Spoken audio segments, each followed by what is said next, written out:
It's 1972, and Crystal River, a river very similar to this one, symbolized for Mark and Jennifer a time of purity, a time to think clearly about what was important in life and to experience absolute freedom, and to know that however fleetingly that freedom was theirs.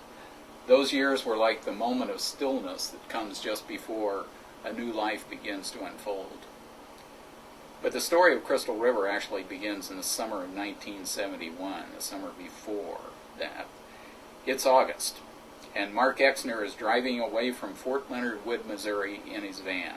His 2 years of Army time are finished, honorable discharge in his pocket, and he wants only to get away from the Army, get away from the draft, the hierarchy, the rigidity, the stupidity, the rules, rank, all of it. Now that he's out of the Army, he'll live free, grow his hair long again, live without rules or constraints. In his head, it's still the 60s. He's 25 years old. To tame his restlessness, he and a buddy climb into Mark's van and hit the road. Their vague destination is the commune at Peace River, Alberta, Canada, and it's good to be on the road, going where they want, doing what they want. But after 2 weeks, their money is gone, and they turn back. But as they drive south through the pine forests and clear lakes of the Northwest, Mark realizes with some surprise that he feels no desire for the endless party he talked about back in the barracks. Instead, he determines to seek clarity, a simplicity of life that will be the gateway to satisfaction, free of ambition, of ownership, of envy, of possessions or the desire for them.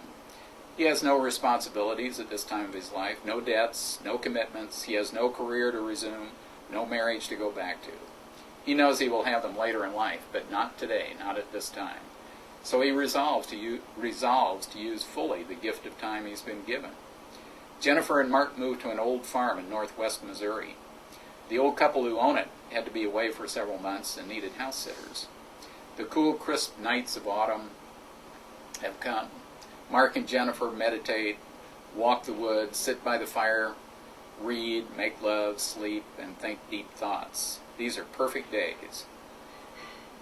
That autumn, the John Lennon song Imagine was on the radio, and for Mark and Jennifer it described their life completely.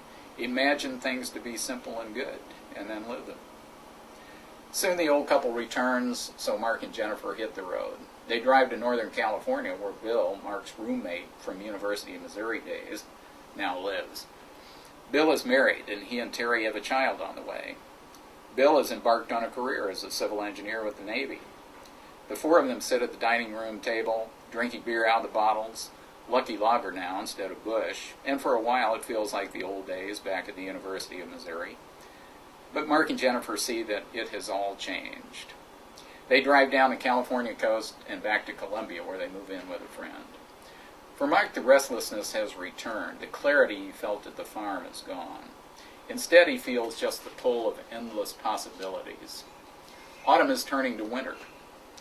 And one November day, Mark rides his motorcycle out to his parents' house and sits in the living room reading a copy of Flying magazine that he has subscribed to since high school days, when his parents paid for him to take flying lessons. There's an advertisement in the magazine for a flight school in Florida, and the GI Bill he is eligible for will pay for 90% of the cost of him getting an instructor's license.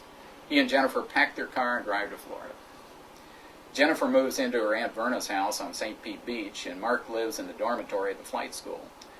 They spend weekends in St. Pete, but the old hangouts Mark had loved so much in the weeks before he went into the Army no longer seem to satisfy. They go to Haslam's bookstore, the 16th Street Drive-In, the Bath Club for Sunday brunch, Smolin's for beer and pool, wade in the warm surf at Madeira Beach at sunset. But it no longer seems the refuge it was. By the end of summer, Mark's completed his flight training. Mark and Jennifer's relationship is deteriorating. Mark has some GI Bill money left, so decides to enter graduate school at the University of Florida in Gainesville. Jennifer decides to take a teaching job in a small town in west central Florida. The time apart is good for them, and they still see each other on weekends. At first, the return to academics is good, but soon it is not as Mark feels it's not as satisfying as he had hoped. He and Jennifer try again to recapture the feelings they'd had for each other when they were undergraduates at the University of Missouri. And those days in Gainesville are a time of easy living. Pickup trucks, surfing at Crescent Beach. North Florida in the early 70s was an area of small cattle ranches, sandy roads leading to uncrowded beaches or the sawgrass swamps of the Gulf side, small orange groves. Mark and Jennifer buy a 22-foot sailboat and moor it at Crystal River Marina and sail up and down the Florida Gulf Coast seeking enlightenment. But sailing and scuba diving, even in the warm Gulf waters, does not satisfy. Halfway through his master's degree program, Mark's GI Bill money runs out. Jennifer has become disillusioned with teaching. So Mark withdraws from the university. Jennifer ends her teaching job. They sell the boat and rent an apartment right on the beach in Cocoa Beach, Florida. It's now the spring of 1974, and they have fully simplified their lives. They have a one-bedroom apartment at the beach. He drives his van. She has her Jeep. They have 2 surfboards, a few clothes, a stack of used paperbacks, a cheap stereo. That's all they own and all they want. The days are as smooth as the driftwood on the beach. They have time, unlimited time. They try to make the days last forever, try to clear their minds of wanting, but as they found at the farm in Missouri, it is not easy. And the day comes when they confess to each other that they want more than what they have, and more than what they are getting from each other. They have let paradise slip from their fingers. Those days at the beach that they had hoped would go on forever suddenly seem to be ending. There's more to the story of Crystal River. Their story doesn't end there. Jennifer actually goes overseas for a year. Mark takes an engineering job in Savannah and lives a high life for a year. New car, all the best restaurants and bars in town. When Jennifer comes back from overseas, they get back together again. Move to California, Northern California, Monterey, and spend a year there enjoying the lights of San Francisco and the emptiness of Big Sur. All that's in Crystal River.